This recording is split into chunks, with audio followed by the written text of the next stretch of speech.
വെച്ചാണ് നാം ഈ കഴിഞ്ഞ കാലങ്ങളിലെല്ലാം പഠിച്ചുകൊണ്ടിരുന്നത്. ഇത്ര കാലം സംസാരിച്ചാലും തീരാത്തൊരു വിഷയമാണ്.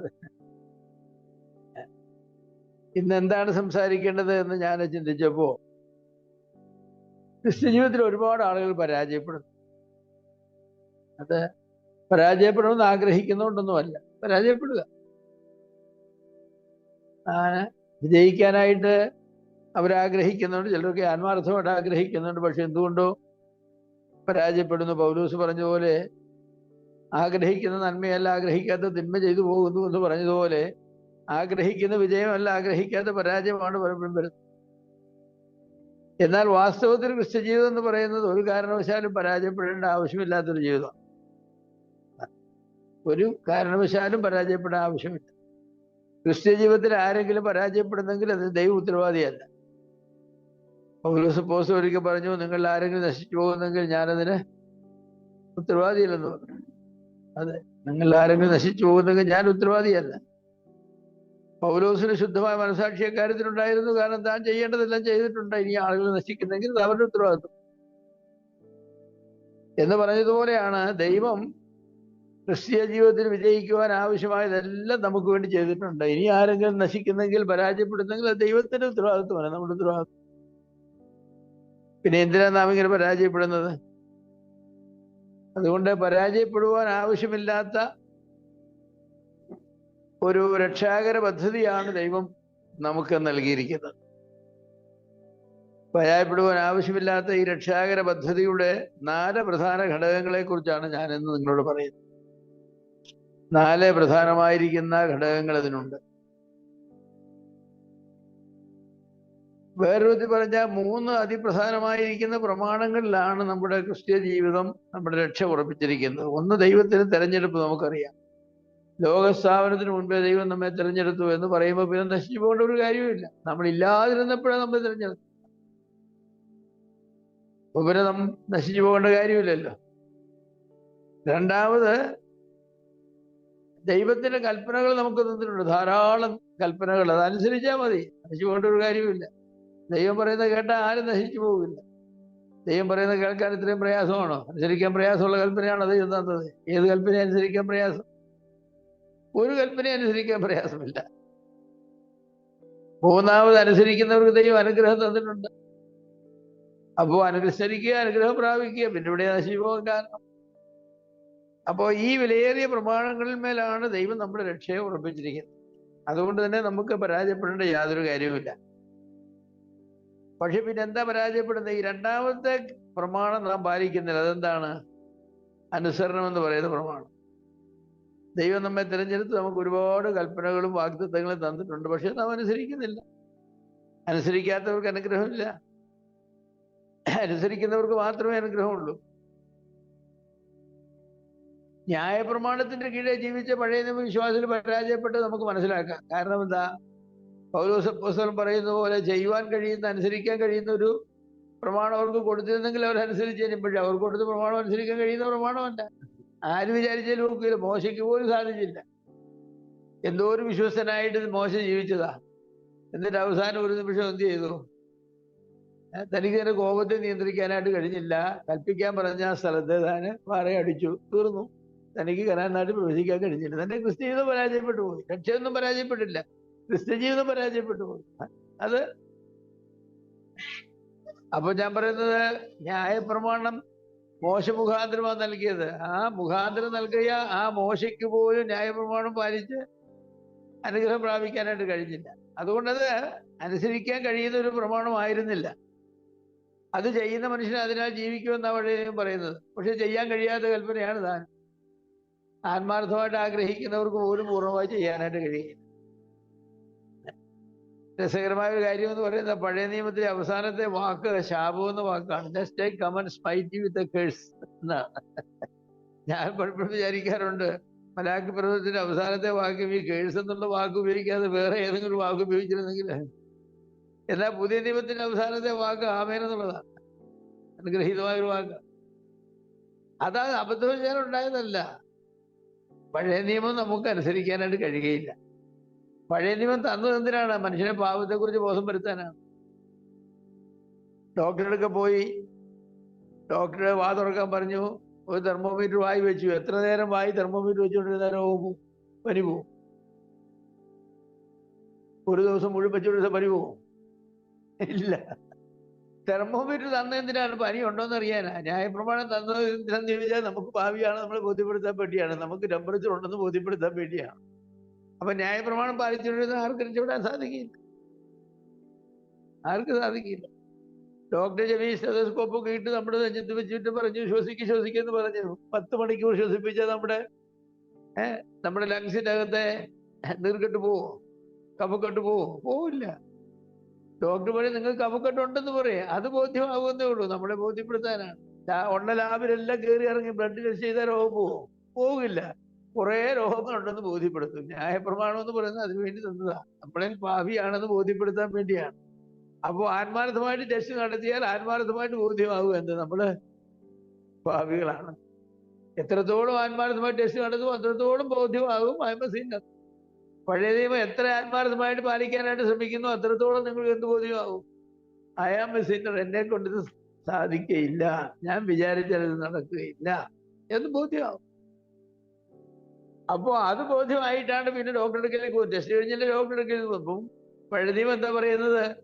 പുതിയ നിയമത്തിലാണ് ഡോക്ടർ എന്ന് പറയും. അതാണ് നിങ്ങളുടെ പാപത്തെ പരിഹരിക്കാനുള്ളതായിരിക്കുന്ന ദൈവത്തിന്റെ കുഞ്ഞാടിന്റെ മരണമൊക്കെ പുതിയ നിയമത്തില്ല. പഴയ നിയമത്തിൽ ഷാഡോയേ ഉള്ളൂ.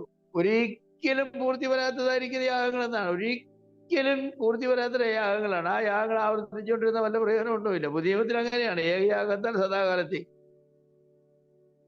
പുതിയ നിയമത്തിലേക്ക് വരുമ്പോൾ ഇത് ഫൈനലാണ്, ഇനി ആവർത്തിക്കേണ്ട ആവശ്യമില്ല. എന്തോരം അത്ഭുതകരമാണെന്നറിയാമോ?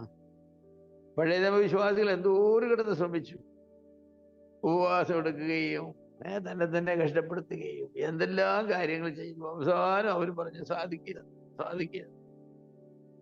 അപ്പൊ പുതിയ നിയമം എന്താ പറയുന്നത്? വരിക, അധ്വാനിക്കുന്നതിനും ഭാരിച്ച മുഖത്തിനുമായിട്ട് വരിക, ഞാനെല്ലാം സെറ്റ് ചെയ്ത് തരാം, നിങ്ങളുടെ ആത്മാക്കളുടെ രക്ഷ ഞാനിവിടെ ഉറപ്പുവരുത്താം.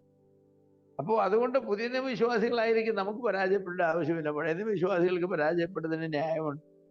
കാരണം അവർക്ക് അനുസരിക്കാൻ പാലിക്കാൻ കഴിയാത്തൊരു കൽപ്പനയെ അവർക്ക് കൊടുത്തത്. നമ്മുടെ കർത്താവും പരീശന്മാരും ശാസ്ത്രിമാരുമായിട്ടുള്ള ഏറ്റുമുട്ടൽ അതാണ്. ജനങ്ങൾക്ക് താങ്ങാൻ വയ്യാത്ത ഭാരം നിങ്ങളവിടെ ചുമട്ടിൽ വെക്കുന്നു, നിങ്ങൾ ചെറിയ വിരൽ കൊണ്ട് പോലും അനക്കുന്നില്ല. പഴയ നിയമം ശരിക്കും വ്യാഖ്യാനിച്ച് ശരിക്കും അങ്ങോട്ട് കൊടുത്താൽ എടുക്കാൻ വയ്യാത്ത ചുമടുകളാണ്. പൂർണ്ണ ഹൃദയത്തോടും പൂർണ്ണ ആത്മാവോടും പൂർണ്ണ ശക്തിയോടും കൂടെ ദൈവത്തെ സ്നേഹിക്കണം എന്ന് പറഞ്ഞാൽ സ്നേഹിക്കാവുന്ന ഏതെങ്കിലും ഭാവിയുണ്ടോ? പൂർണ്ണ ഹൃദയത്തോട് ആരാ സ്നേഹിക്കുന്നത്? എനിക്കിതുവരെ സ്നേഹിക്കാൻ കഴിഞ്ഞിട്ടില്ല പൂർണ്ണ ഹൃദയത്തിലുള്ള കാര്യം പറഞ്ഞു. കാരണം എൻ്റെ ഹൃദയം എന്ന് പറഞ്ഞാൽ എന്താണ്? എൻ്റെ വികാരവും എൻ്റെ തീരുമാനവും എൻ്റെ ബുദ്ധിയും ഇച്ഛാശക്തിയും അല്ല. ഇതെല്ലാം ദൈവത്തിന് വേണ്ടി അങ്ങോട്ട് ഉപയോഗിക്കണമെന്ന് പറഞ്ഞാൽ ചിലപ്പോഴൊക്കെ അല്ലാതെ സ്വന്തം ആവശ്യത്തിന് വേണ്ടി ഉപയോഗിക്കും. ദൈവത്തിന് കൊടുക്കേണ്ട സ്നേഹമൊക്കെ ചിലപ്പോൾ എടുത്ത് ഭാര്യയ്ക്ക് കൊടുത്തുന്നതായിരിക്കും, മക്കൾക്ക് കൊടുത്തുന്നതായിരിക്കും. ഈ ലോകത്തെ സ്നേഹിക്കരുത് പറഞ്ഞു അറിയാതെ ചിലപ്പോൾ സ്നേഹിച്ചു പോയിട്ടുണ്ട്. എന്നാൽ പുതിയ നിയമത്തിന്റെ മനോഹരത്വം എന്താന്ന് ചോദിച്ചാൽ, ഞാനതനുസരിക്കുന്നു എന്നുള്ളതിനേക്കാൾ കൂടുതൽ ദൈവം അതെല്ലാം എനിക്ക് വേണ്ടി ചെയ്തിരിക്കുന്നു. ഇറ്റ് ഈസ് ഡൺ, ഡു എന്ന് പഴയ ദൈവം പറയുമ്പോൾ ഇറ്റ് ഈസ് ഡൺ എന്ന് പറഞ്ഞു. അതാണ് അപ്പൊ കർത്താവായ യേശു ക്രിസ്തു എന്ന് വർത്തിച്ചിരിക്കുന്നു എന്നുള്ളത് നമുക്ക് വളരെ സന്തോഷമാണ്. എബ്രായ ലേഖനം എന്ന് പറയുന്നത് പഴയ നിയമവും പുതിയ നിയമവും തമ്മിലുള്ള സാമ്യവും വ്യത്യാസവും ചൂണ്ടിക്കാട്ടുന്ന ഒരു പുസ്തകമാണ്. സാമ്യ വ്യത്യാസം. ഈ പുസ്തകത്തിന്റെ താക്കോൽ ചിന്ത എന്ന് പറയുന്നത്, അല്ലെ നിഗമനം എന്ന് പറയുന്നത്, പുതിയ നിയമ വ്യവസ്ഥിതി പഴയ നിയമ വ്യവസ്ഥിതിയേക്കാൾ ഏറെ മഹത്തരമാകുന്നു. അതാണ് പുതിയ നിയമ വ്യവസ്ഥിതി പഴയ നിയമ വ്യവസ്ഥിതിയേക്കാൾ ഏറ്റവും മനോഹരമാണ്. നമുക്ക് എബ്രായ ലേഖനം 10-ാം അധ്യായത്തിലേക്ക് വരാം. 39-ാമത്തെ വാക്യം ഒന്ന് വായിച്ചേ. അവിടെ പറയുന്ന, നാമോ നാശത്തിലേക്ക് പിന്മാറുന്നവരുടെ കൂട്ടത്തിലല്ല, വിശ്വസിച്ച് ജീവരക്ഷ പ്രാപിക്കുന്നവരുടെ കൂട്ടത്തിൽ എത്രയാകുന്നു. നാശത്തിലേക്ക് പിന്മാറുന്നവരാരാ? ഇവിടെ വിശ്വാസികളാ. നമ്മളവരുടെ കൂട്ടത്തിലല്ല. നമ്മള് ജീവരക്ഷ പ്രാപിക്കുന്നവരുടെ കൂട്ടത്തിലേക്ക്. പഴയ വിശ്വാസികൾക്ക് രക്ഷയുണ്ട്, പുതിയ വിശ്വാസികൾക്ക് മാത്രമല്ല. വിശ്വാസത്താലാണ് എല്ലാവരും രക്ഷിക്കപ്പെടുന്നത്. അബ്രഹാം ജീവിതത്തിൽ വിശ്വസിച്ചു, അതിനാലാണ് അവൻ. പക്ഷെ നമുക്കറിയാവുന്നൊരു കാര്യമുണ്ട്, പഴയ നിയമ വിശ്വാസിക്ക് വിശ്വസിക്കുന്നതിനേക്കാൾ എത്രയോ എളുപ്പമാണ് നമുക്ക്. കാരണം അവിടെ നിവർത്തിക്കപ്പെടാത്തതായിരിക്കുന്ന സിംബൽസ്, പ്രതീകങ്ങളെ കണ്ടുകൊണ്ട് വേണം. ഒരാട്ടിൻകുട്ടി അറുക്കുമ്പോൾ വരാൻ പോകുന്ന ദൈവത്തിന്റെ കുഞ്ഞാടുണ്ട്, ആ കുഞ്ഞാടിന്റെ മരണമാണ് ഈ ആട്ടിൻകുട്ടിയുടെ മരണം കാണിക്കുന്നത് നമുക്ക് വിശ്വസിക്കണം. നമുക്കതിനെ വിശ്വസിക്കേണ്ട ആവശ്യമില്ല. നമുക്ക് കുഞ്ഞാടിനെ നമ്മുടെ മുന്നിൽ അറുത്ത് ചിത്രീകരിച്ചിരിക്കുക, നിങ്ങളുടെ മുൻപിൽ ക്രൂശിക്കപ്പെട്ടവനെ വരച്ച് കാട്ടിയിരിക്കുക. അപ്പൊ നമുക്ക് നോക്കിയാൽ മതി, അറക്കപ്പെട്ട കുഞ്ഞാട് നമ്മുടെ മുന്നിൽ കാണും. മറ്റവർ ഈ കുഞ്ഞാടിൽ കൂടി വരാൻ പോകുന്ന കുഞ്ഞാടിനെ കാണണം. അതുപോലെ പഴയ നിയമത്തിലെ യാഗങ്ങള്, പഴയ നിയമത്തിലെ ഓരോരോ പെരുന്നാളുകളെ എല്ലാം വരുന്നത് കാണിക്കുന്ന പുതിയ നിയമത്തിലെ യാഥാർത്ഥ്യങ്ങളുടെ നിഴല് കണ്ട ആളിനെ മനസ്സിലാക്കണം എന്ന് പറഞ്ഞാൽ വലിയ പ്രയാസം. ചിലപ്പോൾ നിഴല് കണ്ട് പേടിച്ചു പോകും കേട്ടോ. ഞാൻ നിഴല് കണ്ട് ഭയപ്പെട്ട് ഓടിയ ഒരു ചരിത്രമുണ്ട് എൻ്റെ ജീവിതത്തിൽ. ഇപ്പോഴും ഓർക്കുമ്പോൾ എനിക്ക് ചിരി വരും. ഞാൻ അമേരിക്കയിലായിരുന്ന കാലത്ത് ജോലി ചെയ്യുന്ന ഒരു കമ്പനി ഉണ്ട്. അവിടെ കോളേജ് പഠിക്കുന്ന സമയമാണ്. പഠിക്കുന്ന സമയത്ത് 4 മണി തുടങ്ങി രാത്രി 12 വരെയാണ് ജോലി, 8 മണിക്കൂർ. അപ്പോ എനിക്ക് വണ്ടി ഉണ്ടെങ്കിലും എന്നും വണ്ടി എടുക്കില്ല. ആഴ്ചയിൽ ഒരു ദിവസം 3-4 പേര് ഒരുമിച്ചാണ് പോകുന്നത്. ഒരു ദിവസം ഒരാൾ അങ്ങനെ എടുത്തുകൊണ്ടിരിക്കുന്നു. അപ്പോൾ അന്ന് വണ്ടി എടുക്കേണ്ടതായിരിക്കുന്ന ആൾ വന്നില്ല.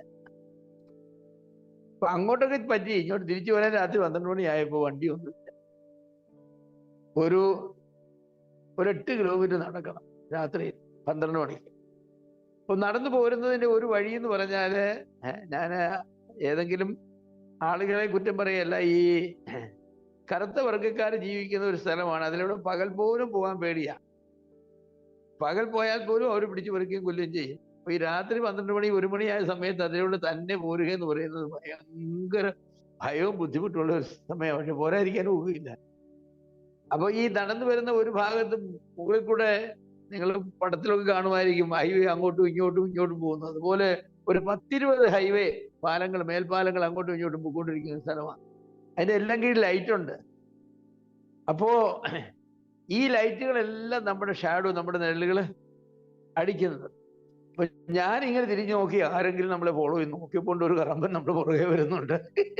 ഞാനിച്ചിരി വേഗം നടന്നു. ഞാൻ തിരിഞ്ഞു നോക്കിയപ്പോ അവനും വേഗം നടക്കുന്നുണ്ട്. ഞാൻ ഭയപ്പെട്ട് ഓടി, അവനും ഓടുന്നുണ്ട് എന്റെ പുറകെ. അപ്പൊ ഞാൻ ശക്തി സമാഹരിച്ചു, ഏതായാലും ഇനിയിപ്പോ ഓടിയിട്ട് രക്ഷയൊന്നുമില്ല, നിന്ന ആളിനെ കാണാമെന്ന് വിചാരിച്ചപ്പോ അവരും നിന്നു. അപ്പൊ എനിക്ക് മനസ്സിലായത് നെഴലാണെന്ന്. ഞാൻ പറയുന്നത്, നമ്മുടെ നെഴല് കണ്ടപ്പോൾ നമ്മള് ഭയപ്പെട്ടു പോകും. ഇപ്പൊ പഴയ നിയമത്തിൽ ഈ കർത്താവിന്റെ നെഴലുകൾ കണ്ട ആളുകളൊക്കെ ഭയപ്പെട്ടു പോയിട്ട്. പഴയ നിയമത്തിലെ യാഗങ്ങളും പ്രതീകങ്ങളും ഉപവാസങ്ങളും പെരുന്നാളുകളും ഒക്കെ നിഴലുകളാണ്. ഈ നിഴലുകളൊക്കെ കണ്ട ആളുകൾ ഭയപ്പെട്ടു പോയിട്ടുണ്ട്. അവർക്ക് ആചരിക്കാനായിട്ട് സാധിക്കുന്നില്ല. ഒരല്പം തെറ്റിയാൽ മതി, കല്ലെറിഞ്ഞു കൊല്ലും. അങ്ങനെയുള്ള വ്യവസ്ഥിതിയാണ്.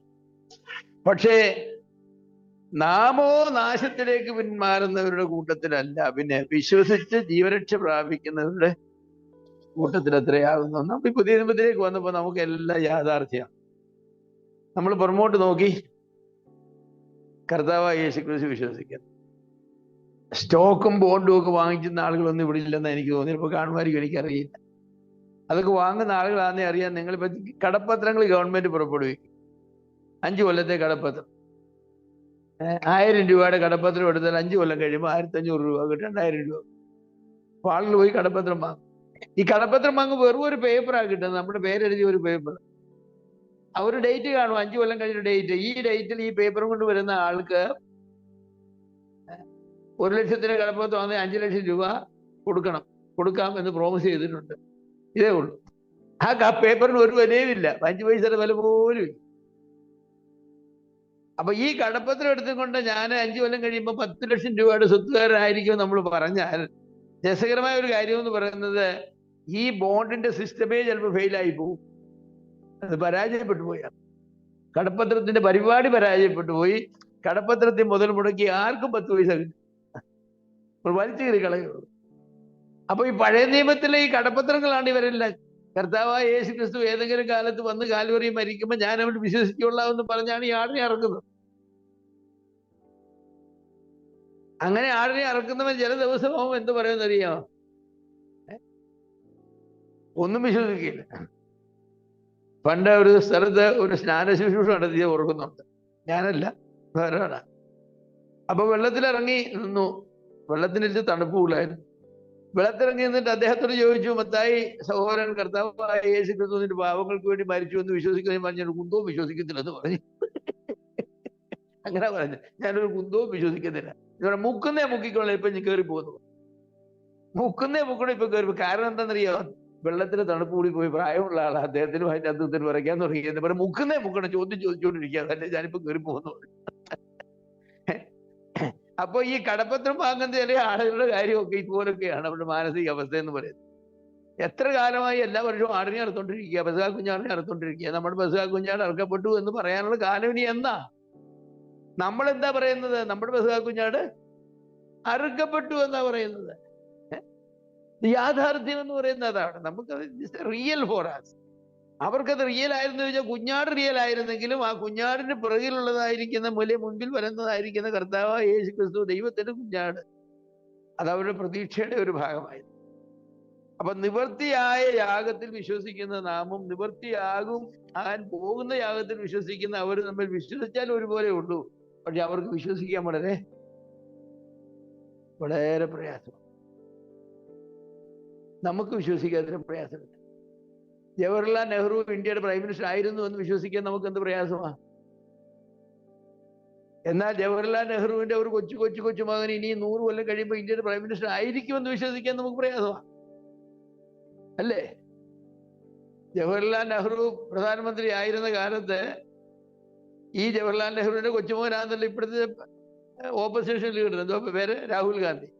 രാഹുൽ ഗാന്ധി പ്രധാനമന്ത്രി ആയിരിക്കും 2025 എന്ന് പറഞ്ഞാൽ എത്ര പേര് വിശ്വസിക്കും? അന്ന് ജവഹർലാൽ നെഹ്റു ജീവിച്ചിരുന്ന കാലത്ത് ചിലപ്പോൾ സാധ്യതയൊക്കെ ഉണ്ട്. നെഹ്റുവിന്റെ കുടുംബത്തിൽപ്പെട്ട ആളല്ലേ, സാധ്യതയൊക്കെ ഉണ്ട്. വിശ്വസിക്കുന്ന എങ്ങനെ തീർത്ത് പറയും? പ്രധാനമന്ത്രിയാകുന്ന എങ്ങനെ തീർത്ത് പറയും?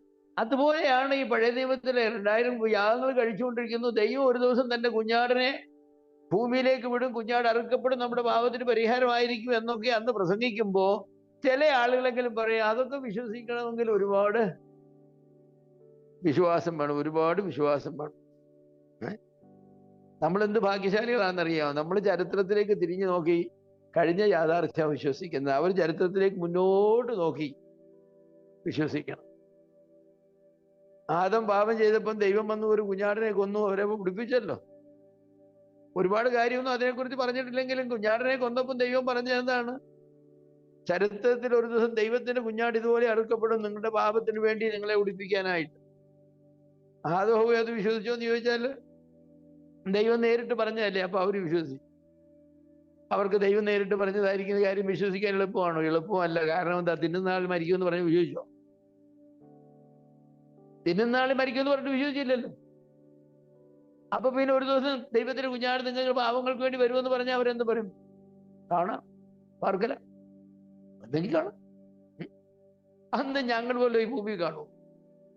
എത്ര കാലം കഴിഞ്ഞാ വരുന്നത്? അതുകൊണ്ട് നമ്മൾ വളരെ ഭാഗ്യശാലികളാണെന്നാണ് ഞാൻ പറയുന്നത്. നമ്മൾ ഭയങ്കര ഭാഗ്യശാലികളാണ്. അപ്പൊ ജീവരക്ഷ പ്രാപിക്കുന്നവരുടെ കൂട്ടത്തിലാണ് നാം എന്ന് ധൈര്യമായി പറയുവാൻ എബ്രായ ലേഖനം എഴുതിയതായിരിക്കുന്ന ആളെ നമ്മെ പ്രേരിപ്പിക്കുകയാണ്. അങ്ങനെ പറഞ്ഞോ നിങ്ങൾ? ജീവരക്ഷ പ്രാപിക്കുന്നവരുടെ കൂട്ടത്തിലാണ് ഞാൻ രക്ഷിക്കപ്പെടുന്നവരുടെ കൂട്ടത്തിലാണ്. രക്ഷിക്കപ്പെട്ടേക്കും എന്ന് പറയുന്നവരുടെ കൂട്ടത്തിലല്ല, രക്ഷിക്കപ്പെടും എന്ന് പറയുന്നവരുടെ കൂട്ടത്തിലാണ്. എന്ന് മാത്രമല്ല, രക്ഷിക്കപ്പെട്ടു എന്ന് പറയുന്നവരുടെ കൂട്ടത്തിലാണ്. കാരണം കൃപയാലല്ലോ നിങ്ങൾ വിശ്വാസം മൂലം രക്ഷിക്കപ്പെട്ടിരിക്കുന്നത്. രക്ഷിക്കപ്പെട്ടേക്കും എന്ന് പറയുന്നവരുടെ കൂട്ടത്തിലല്ല. പക്ഷെ അങ്ങനെ ആണെങ്കിലും ഇവിടെ ഇരിക്കുന്നവരെങ്കിലും ചിലപ്പോൾ പറയാം, അതൊക്കെ ഇപ്പൊ നിങ്ങൾ മരിച്ചാൽ ദുഃഖത്തിൽ പോകുന്ന ചോദിക്കുമ്പോൾ ചിലപ്പോൾ പറയാം, അതൊക്കെ സാറേ എങ്ങനെയാ പറയുന്നത്? അതൊന്നും ഇപ്പൊ പറയാനും നോക്കിയില്ല. യേശു വിശ്വസിച്ചാൽ അതൊക്കെ ഞാൻ വിശ്വസിച്ചിട്ടൊക്കെ ഉണ്ട് എന്ന് പറഞ്ഞ് ഇപ്പൊ പോകുന്നുള്ളതിന് വല്ല ഉറപ്പുണ്ടോ? ഉറപ്പുണ്ടോ? ഇല്ല. അമേരിക്കൻ വിസയ്ക്ക് വേണ്ടി ആപ്ലിക്കേഷൻ ഫില്ലപ്പ് ചെയ്തു, കാശ് അടച്ചു, വിസ കിട്ടുമെന്നുള്ളതിന് വല്ല ഉറപ്പുണ്ടോ?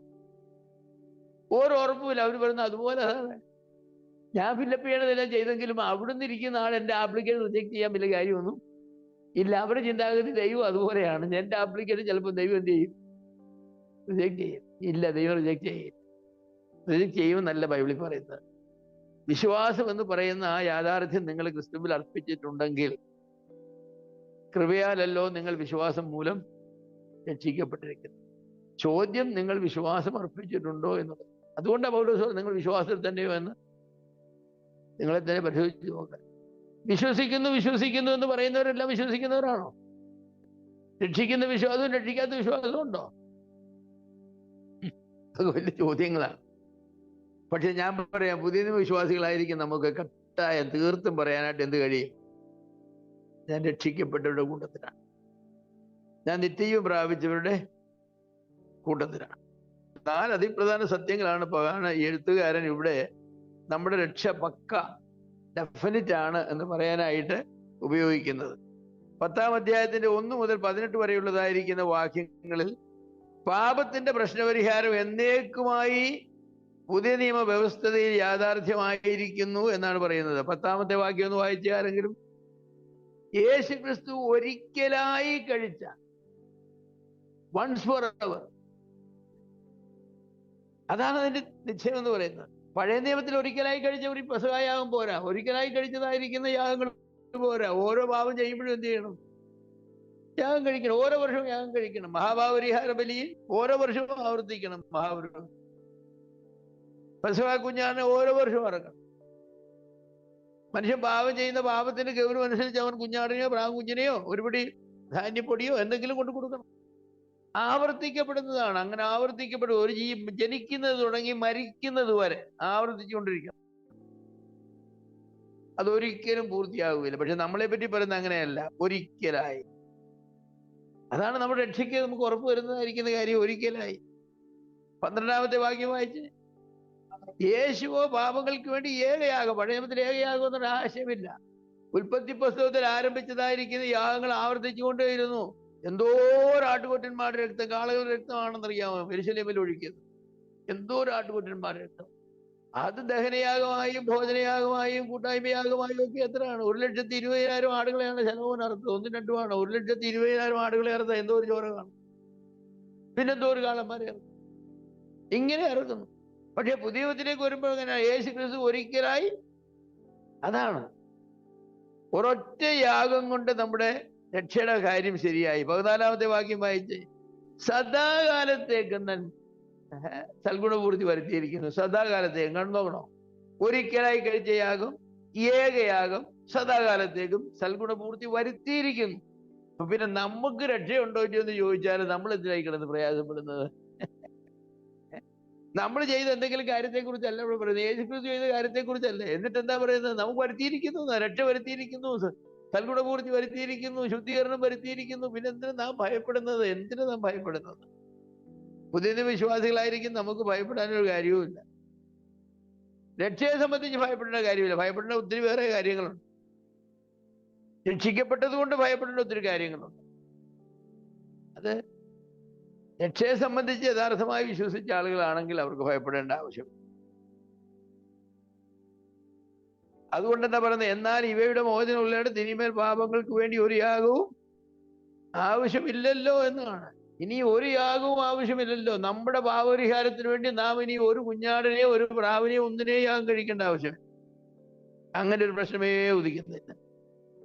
ദൈവം എന്തെങ്കിലും ഞാൻ ചെയ്തു പോയ, രക്ഷിക്കപ്പെട്ടതിന് ശേഷം ഞാൻ ചെയ്തു പോയ പാപങ്ങൾക്ക് വേണ്ടി എന്തെങ്കിലും ഒരു യാഗം കഴിക്കട്ടെ? യാഗത്തിന്റെ ആവശ്യമില്ല.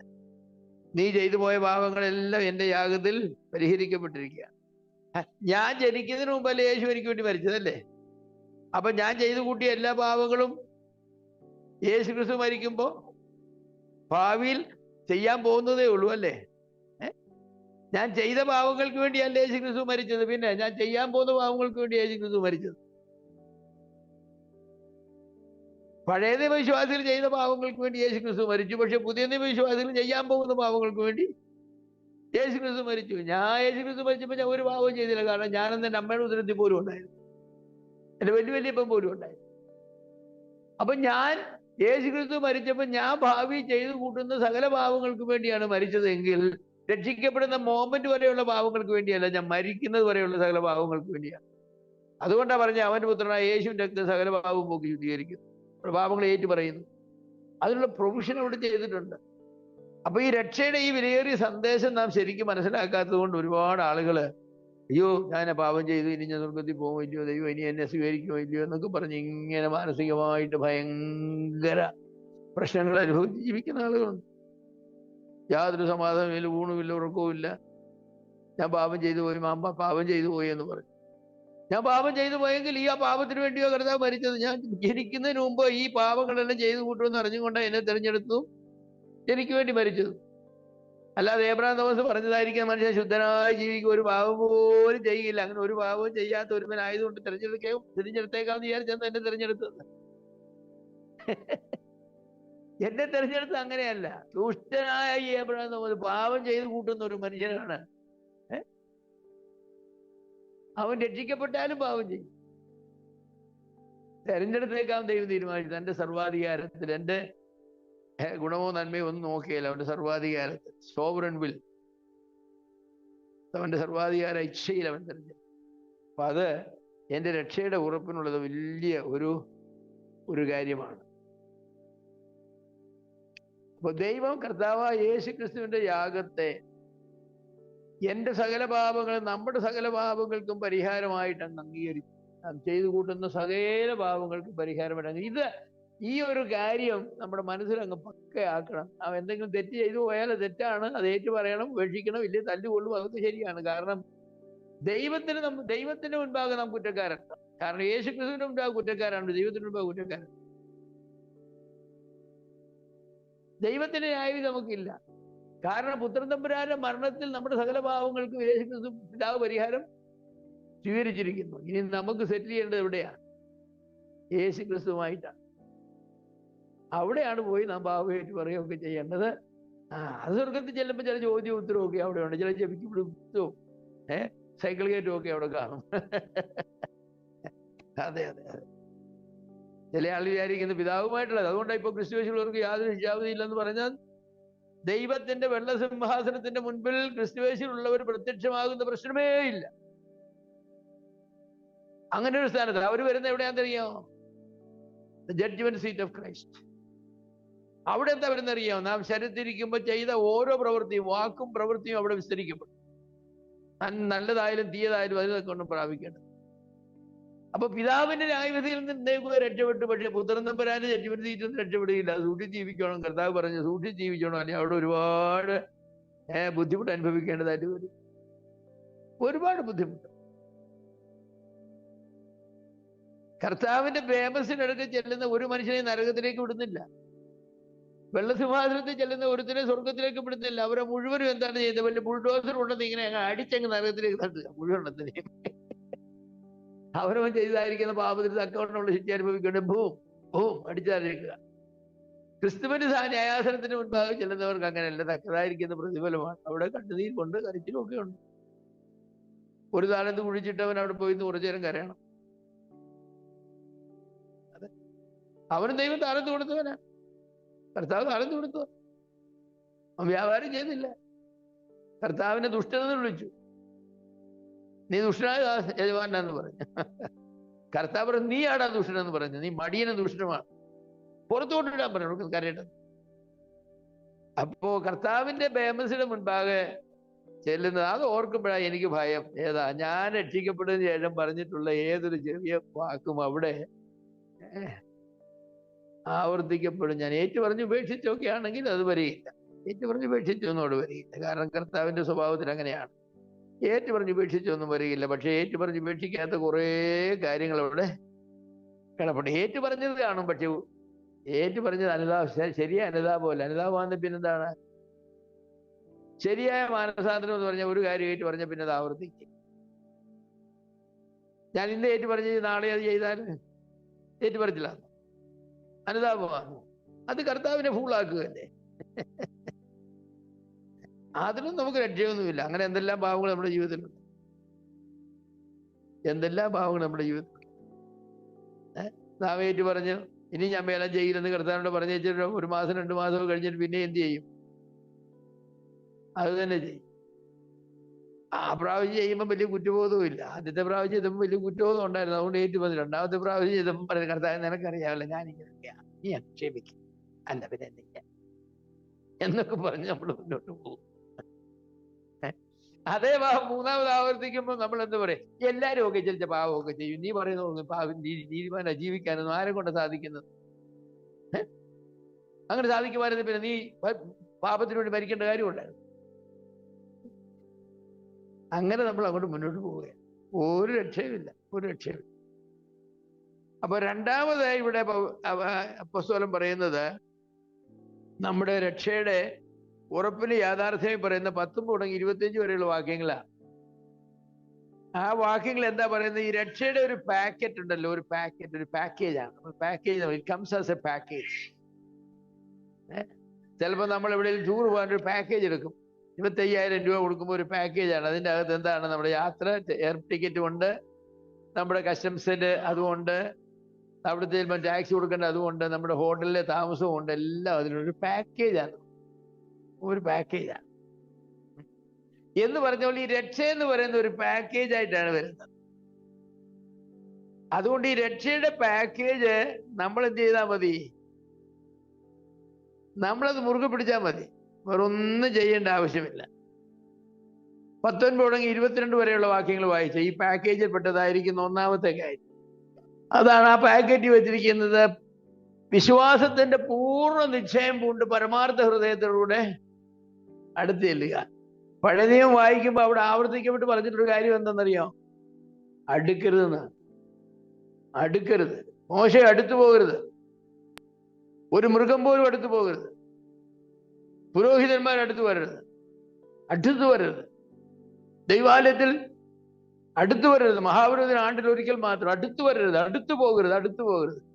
പുതിയ നിയമത്തിൽ പറയുന്നത് എന്താണ്? അടുത്ത് ചെല്ലുക, അടുത്തു വാ, അടുത്തു വാ, അടുത്തു വാ, ധ്വാനിക്കുന്ന ബാലചൂർ അടുത്തു വാ, അടുത്തു. എന്തിനു പേടിച്ച് മാറി നിൽക്കുന്നത്? വാ വാ വാ വാ. എന്തോ ഒരു വ്യത്യാസം എന്നറിയാമോ?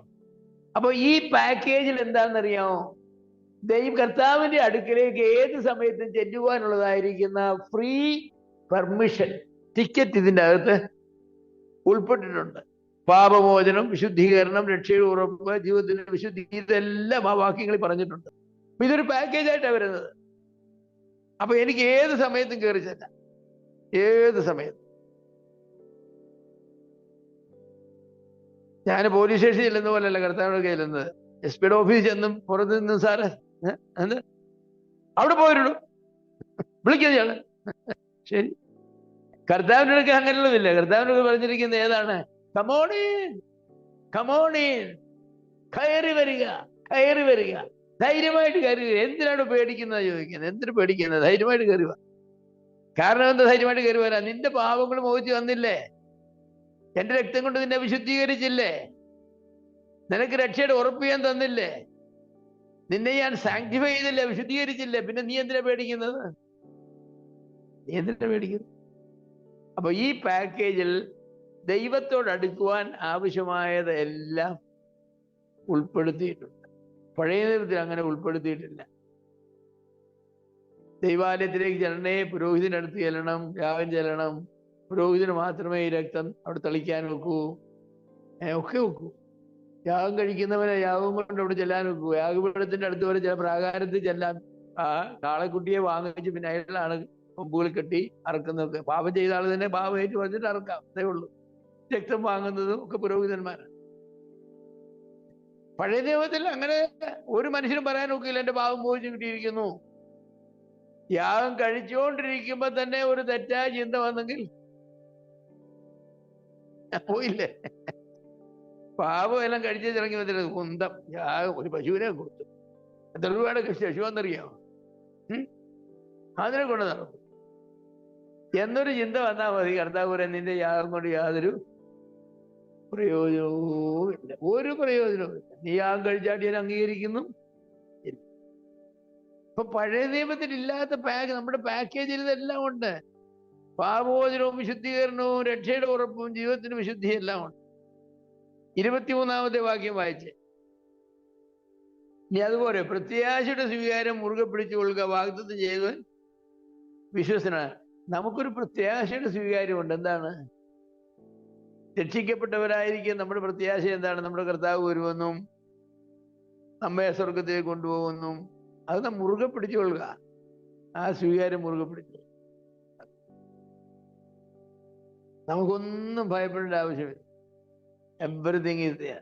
വാഗ്ദത്തം ചെയ്തവൻ വിശ്വസ്തനാണ്. അപ്പൊ ഈ പ്രത്യാശയുടെ സ്വീകാര്യം നാം മുറുകെ പിടിച്ചാൽ മതി. പ്രത്യാശയുടെ സ്വീകാര്യം മുറുകെ പിടിക്കുവാൻ കർത്താവിന്റെ വിശ്വസ്തയിൽ നമുക്ക് പൂർണ്ണ വിശ്വാസം ഉണ്ടായിരിക്കണം. ഇത് പ്രാപിക്കുവാൻ നാം ദൈവത്തിന്റെ വചനം സ്ഥിരമായി പഠിക്കുകയും കർത്താവിനോട് പ്രാർത്ഥിക്കുകയും ചെയ്യുന്നതാണ്. വിശ്വാസം പ്രത്യാശയും വർദ്ധിച്ചു വേണം. ദൈവം നമുക്ക് വേണ്ടി ചെയ്യാൻ പോകുന്ന കാര്യങ്ങളെ കുറിച്ച് എല്ലാം പുതിയ പറഞ്ഞിട്ടുണ്ട്. എന്തെല്ലാം കാര്യങ്ങളും ചെയ്യാൻ പോകുന്നത് അതെല്ലാം ഞാൻ വായിച്ച് മനസ്സിലാക്കി. കർത്താവ് വിശ്വസ്തനാണ്. അപ്പൊ നീ ഇതെല്ലാം ചെയ്യാൻ പോകില്ലയോ? അപ്പൊ നീ ഒരു ഇമ്മിണി വലിയ രക്ഷകനല്ലേ? അപ്പൊ എന്റെ രക്ഷ ഒരിത്ര വലിയ രക്ഷയല്ലേ? ഇതെല്ലാം കർത്താവ് ഇങ്ങോട്ട് ചെയ്യാൻ പോകും. ഞാനത് മുറുകെ അങ്ങ് പിടിക്കുകയാണ്. ഈ രക്ഷ 24-25 വായിച്ചേ. എന്താ അവിടെ പറയുന്നത്? ദൈവം ഒരു ക്രമീകരണം കൂടെ ചെയ്തു. ദൈവം ഈ പാക്കേജിൽ പല ക്രമീകരണങ്ങൾ ചെയ്തു. അതിലൊരു ക്രമീകരണമാണ് സഭായോഗം എന്ന് പറയുന്നത്. സഭായോഗം എന്തിനു വേണ്ടിയാ? സ്നേഹത്തിനും സൽപ്രവൃത്തികൾക്ക് ഉത്സാഹം വർദ്ധിച്ച് നമ്മുടെ വിശ്വാസത്തിൽ മുന്നേറുവാൻ വേണ്ടിയാണ്. വർദ്ധിച്ചു വരാൻ വേണ്ടിയാണ്.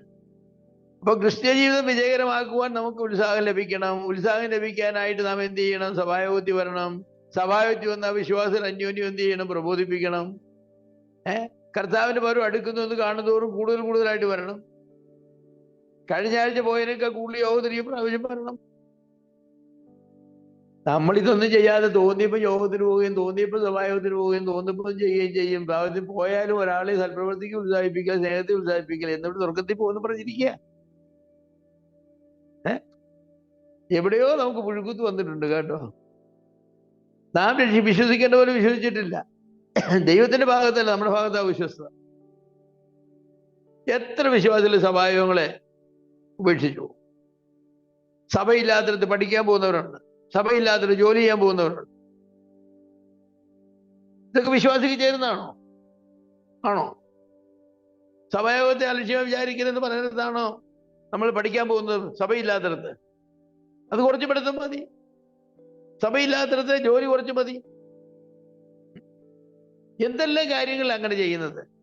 സഭായോഗം വിട്ട് വെച്ചിട്ട് കാശിന് വേണ്ടി 1000 രൂപ കൂലി കിട്ടുമെങ്കിൽ ജോലിക്ക് പോകുന്നവരുണ്ട്. എന്തെല്ലാം കാര്യങ്ങൾക്ക്. ഒരു ചെറിയ തലവേദനയാണെന്ന് പറഞ്ഞ് യോഗത്തിന് വരാത്തുണ്ട്. തലവേദനയാണെന്ന് പറഞ്ഞ് ജോലിക്ക് പോകും. തിങ്കളാഴ്ച രാവിലെ എഴുന്നേറ്റ് തലവേദനയാണെങ്കിൽ. പക്ഷെ തലവേദനയാണെന്ന് സഭായോഗത്തിന് വരികയില്ല. ഇവരൊക്കെ എങ്ങനെ സ്വർഗത്തിൽ പോകുന്നത്? ഇവരൊക്കെ രക്ഷിക്കപ്പെടാനുള്ള എന്താ തെളിവ്? ഒരു തെളിവുമില്ല. കർത്താവിന്റെ ഭാഗത്തല്ല വിശ്വസ്ത, നമ്മുടെ ഭാഗത്താണ് വിശ്വസ്ത. മൂന്നാമത് നമ്മുടെ രക്ഷ ഉറപ്പാക്കാൻ വേണ്ടി ദൈവം ചെയ്തിരിക്കുന്ന കാര്യം ഞാൻ സമയമില്ലാത്തതിന് ഓടിച്ചങ്ങ് പറയാം. നമുക്ക് കുറച്ചേറെ റെഡ് ലൈറ്റ്സ് തന്നിട്ടുണ്ട്. റെഡ് ലൈറ്റ്സ് നമ്മുടെ കാറും മറ്റു മെഷീൻസും ഒക്കെ ഓപ്പറേറ്റ് ചെയ്യുമ്പോൾ ഇടയ്ക്ക് ഒരു ചെറിയ ചുവന്ന ലൈറ്റ് ഇങ്ങനെ മിന്നിരിക്കും. ആ ലൈറ്റ് എന്തുവാ പറയുന്നത്? ബ്രേക്ക് ഫ്ലൂയിഡ് ഇല്ല. ബ്രേക്ക് ഫ്ലൂയിഡ് ഇല്ല.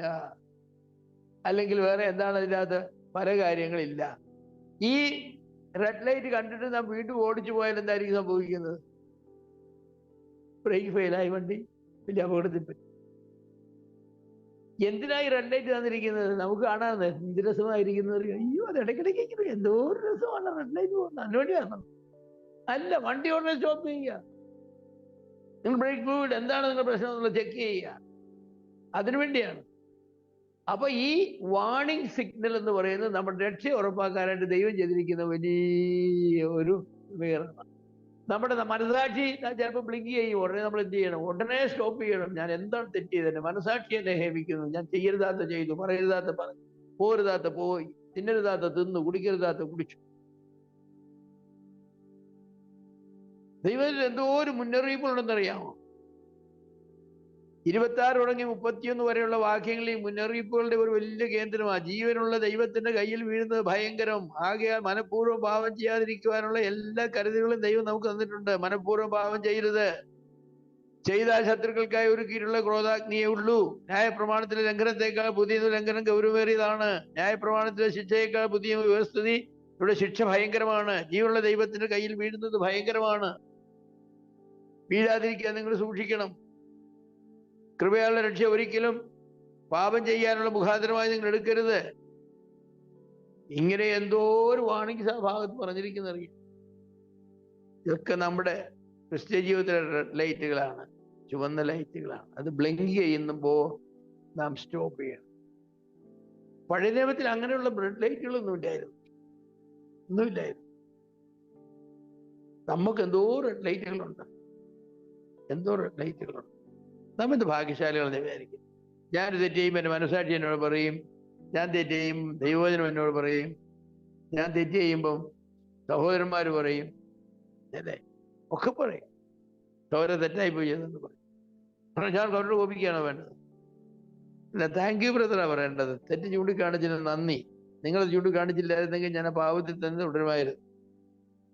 ഓ, നമ്മളങ്ങനല്ല, നമ്മൾ അതിനെതിരെ കോപിക്കും. അപ്പോ ഈ വാർണിംഗ് സിസ്റ്റം, ഈ എബ്രായ ലേഖനത്തിൽ ഒരുപാട് വാർണിങ്ങുകളുണ്ട് കേട്ടോ.